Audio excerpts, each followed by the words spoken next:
Alhamdulillah wa kafa wa salatu wa salam ala nabina al-Mustafa amma ba'd. Il est un verset dans le Coran qui met en garde contre le fait de prôner le bien et de ne pas être à la hauteur de la conformité à ce même bien. Ce verset, à l'origine, est destiné aux enfants d'Israël. Dans un contexte de discours concernant les enfants d'Israël, Dieu dit dans le Coran, vous prenez le bien, mais vous oubliez vous-même, vous oubliez le fait de vous conformer à ce bien.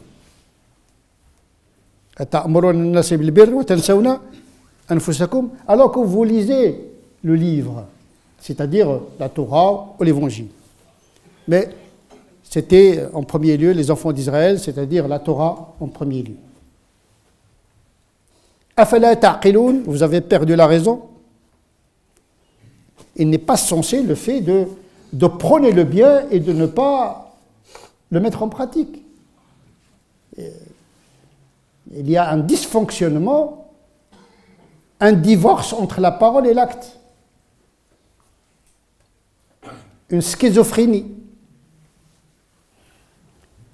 Un dédoublement de la personnalité, diront les psychologues et les psychanalystes.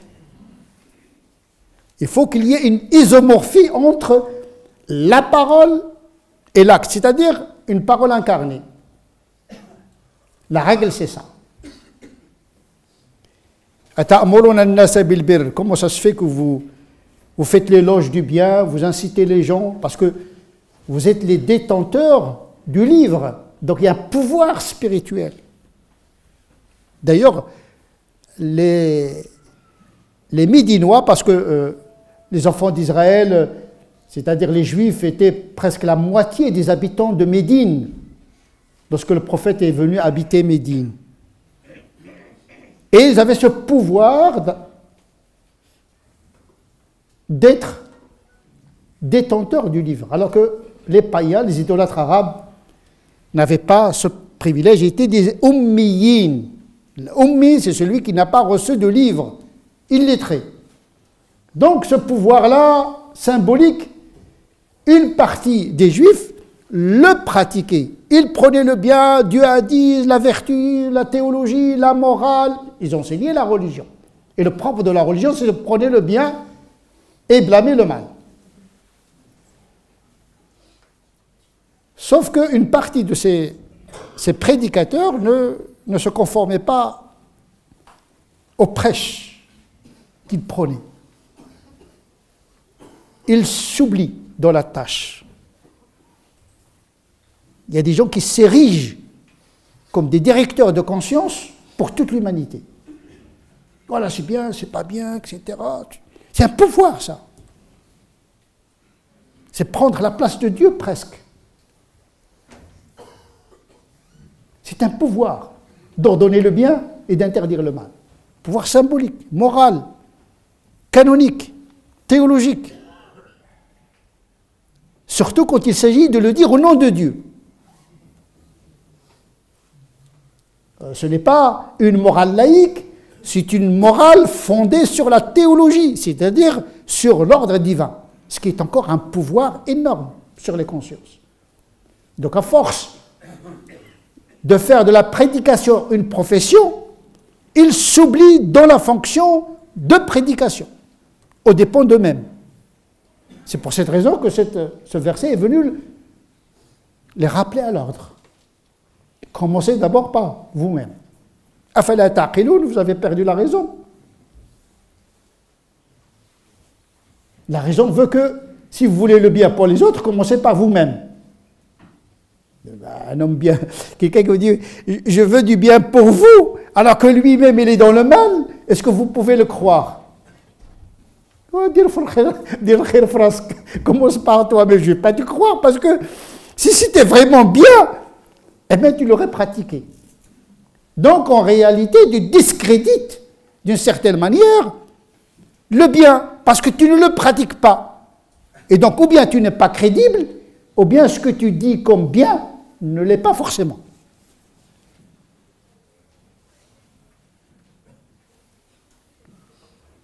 Mais ce verset qui parle aux enfants d'Israël, il parle également aux enfants d'Ismaël et des musulmans. Parce que qui lit le Coran? C'est le musulman. Il fait partie des gens du livre. Alors, parce que dans le verset, il dit, vous oubliez vous-même alors que vous lisez le Coran. Le Coran vous rappelle. Wa antum tatlouna al-kitab. Et le kitab, c'est un rappel, comme le Coran, il s'appelle le dhikr, il rappelle sans cesse. Il revient toujours aux origines, au fondement, parce qu'on se perd dans l'action. On se perd dans le bien. À force de vouloir le bien aux autres, on s'oublie dans la prédication, dans l'enseignement, dans l'éducation des autres. Ben, ce verset, il est venu rappeler les enfants d'Israël, mais également, surtout, les musulmans. Parce que les musulmans, eux aussi, ils lisent le livre, le Coran. Ce qui est valable pour les enfants d'Israël l'est encore pour les musulmans, raison de plus. Puisque Dieu, dans le Coran, a statué en la matière. Vous êtes censé être la meilleure communauté, dit le Coran. Vous ordonnez le bien et vous blâmez le mal. Et vous croyez en Dieu. Bien sûr, le bien et le mal, il est gravé dans toutes les consciences humaines, sauf que il est renforcé par la foi en Dieu. Ce n'est pas une invention de la morale, c'est une confirmation, consolidation de la morale par le divin. Et donc, à double titre, le bien devient bien et le mal devient mal par la conscience universelle et par l'ordre divin. Parce que beaucoup de gens, quand ils lisent on traduit souvent ce verset en français, au lieu de dire « vous êtes censé être la meilleure communauté », la traduction dit « vous êtes la meilleure communauté ». Un galop comme ça gratuitement. Parce que vous êtes musulmans, vous êtes les meilleurs. Non, parce que vous ordonnez le bien, ce qui suppose que vous vous conformez au bien. Et vous blâmez le mal, ce qui suppose que vous vous en éloignez. Et donc, c'est une question fondamentale. Incarner le bien et diffuser le bien. Est-ce que c'est nécessaire, dans l'absolu, comme condition sine qua non, pour éduquer ses enfants, pour enseigner les gens le bien? Est-ce qu'il est nécessaire d'être infaillible? Non. Sinon, personne ne prendrait le bien. Parce que nous sommes tous des pécheurs. Tous faillibles. Pleins de défauts. On ne peut même pas les compter. On respire le péché. On transpire les fautes. Donc si on prend le verset à la lettre, eh bien, prenez le bien et blâmez le mal, serait suspendu, voire dissous totalement. Personne n'osera ordonner le bien sous prétexte qu'il n'est pas à la hauteur du bien. Personne n'enseignerait la prière à ses enfants sous prétexte qu'il est négligent. Lui-même, il néglige les prières. Personne n'éduquerait ses enfants pour les protéger des drogues, parce que lui-même, il souffre d'addiction. Ce n'est pas une raison. Ce n'est pas parce que je suis pécheur que je ne dois pas prôner la vertu. Il faut diffuser, banaliser la vertu, même si on n'est pas à la hauteur de la vertu. Mais à une seule condition. D'être sincère et vouloir le bien pour autrui. Par contre, ce qui est condamnable, c'est de prêcher le bien pour en tirer profit comme pouvoir symbolique et pour, je dirais, par tentation d'ostentation. Parce que dire la norme le bien et le mal, c'est aussi un pouvoir. Innama al-a'malu bin-niyat. Si on enseigne la vertu, même si on n'est pas à la hauteur de la vertu, avec la sincérité de vouloir le bien pour autrui, eh bien, non seulement c'est permis, mais c'est récompensé par Dieu parce que c'est un acte qui relève du bien. Comme a dit le prophète, celui qui indique un bien, il a le mérite semblable à celui qui le met en pratique. Et donc, il faut faire l'effort de se conformer au bien, tout en prêchant le bien, puisque la suite du verset dit « Wasta'inu bis-sabri wa-salah » Cherchez force dans la prière et la patience. Mais n'arrêtez jamais de prôner le bien et de blâmer le mal. Mais vous devez travailler sur vous-même, tout en maintenant la diffusion du bien, avertir autrui de commettre le mal, tout en étant dans cette tâche-là, eh bien, faites l'effort sur vous-même, afin que vous soyez le plus vertueux possible. Le but, c'est maintenir la conscience morale éveillée. Parce que le pire, c'est de justifier le mal. Ta'mur bil munkar wa tanha 'ani al-ma'ruf. Parce que généralement, ceux qui font le mal, ils prennent le mal. Parce qu'ils le justifient. Tous les gens font ça, donc c'est bon, donc moi je le fais, donc je le prends. Alladhina yabkhaluna wa ya'muruna an-nasa bil bukhl. Ils souffrent de l'avarice. N'étant pas capables de transcender l'avarice, eh bien, ils convertissent l'avarice comme une vertu et ils prennent l'avarice. Et là, on a passé la ligne rouge.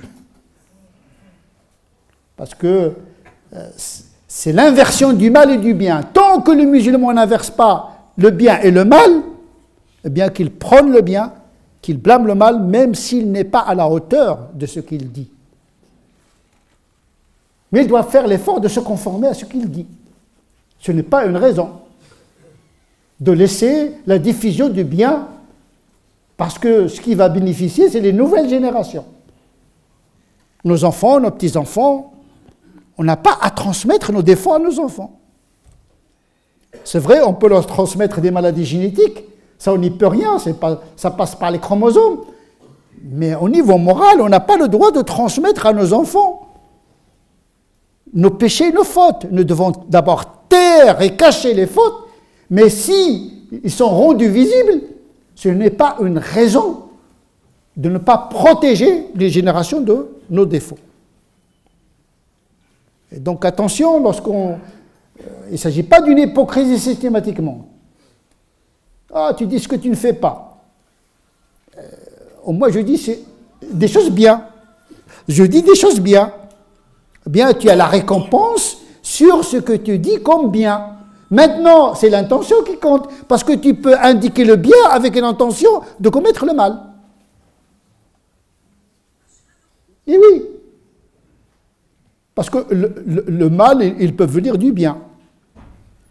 Mais si tu as l'intention d'utiliser le bien comme un tremplin de pouvoir sur les consciences des autres, là, effectivement, même si en apparence tu prends le bien, en réalité tu n'es pas récompensé auprès de Dieu, tout simplement parce que l'intention est mauvaise. C'est plutôt pour asseoir ton pouvoir symbolique sur les gens. Aujourd'hui, dans un moment de fragilité anthropologique, créée par l'incertitude existentielle que provoque la technologie, les sociétés mondes aujourd'hui, l'intrication des cultures, etc., et l'individualisation de l'individu, l'atomisation de la famille, l'atomisation de l'individu, les gens sont perdus, ils cherchent une religion, ils tombent dans des sectes. Le développement des sectes aujourd'hui est florissant.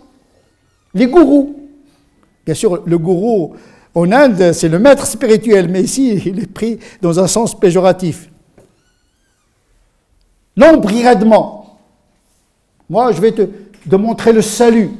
Généralement, ces gourous, ils font toutes les bêtises imaginables et possibles. La drogue, le sexe, l'argent. C'est-à-dire le bien, la vertu devient un commerce rentable. On prône le bien, mais en réalité, on l'utilise pour exploiter les gens.